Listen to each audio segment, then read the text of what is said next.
Now let's do a comparison, right? Let's look at cosmogonies. What's another famous cosmogony, perhaps that I'm going to assume that most people out there recognize, right? And that's the cosmogony with Genesis. So we can look at something like Genesis. Now in Genesis, and I think it's the 20 in the first section, 26, I think paragraph, if I remember right.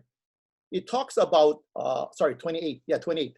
It talks about in a sense, what is it? Be fruitful, multiply, and replenish the earth, and subdue it, and have what? Dominion, basically, over everything. And I think this is a very important point.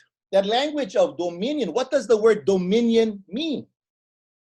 And of course, the root word of dominion is something that you have control over, like a lord, to own, to so-called dominate, right? If this is my dominion, this is my property.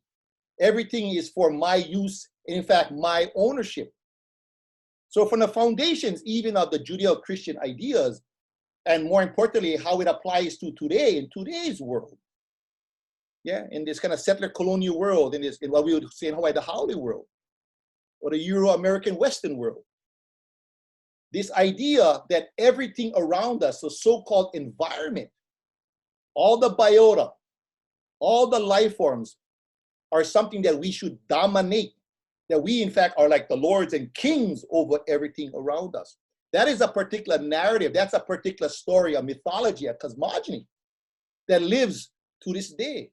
And I would argue that in fact is the reason why we are in trouble today.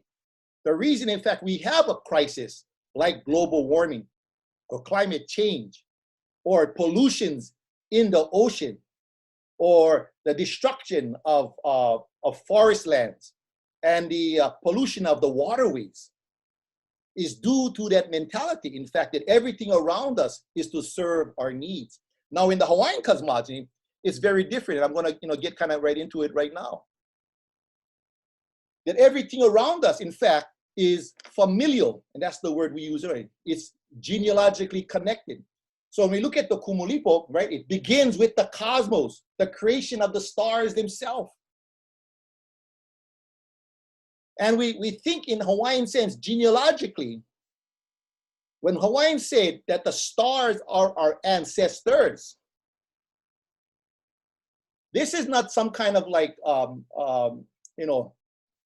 cultural mythology that's, that doesn't have a scientific basis. In fact, all of us should realize we are the stars, that we are the descendants of the stars. Everything that makes up our physical being, everything on this planet, everything in my office are all made up of stardust. In fact, that we are physically the stars.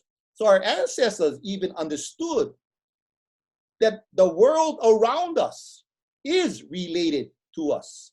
And in the Hawaiian cosmogony of the kumulipo, in fact, we are the youngest in many ways of this great genealogy, that everything in fact is ancestral. Now that's a very different world.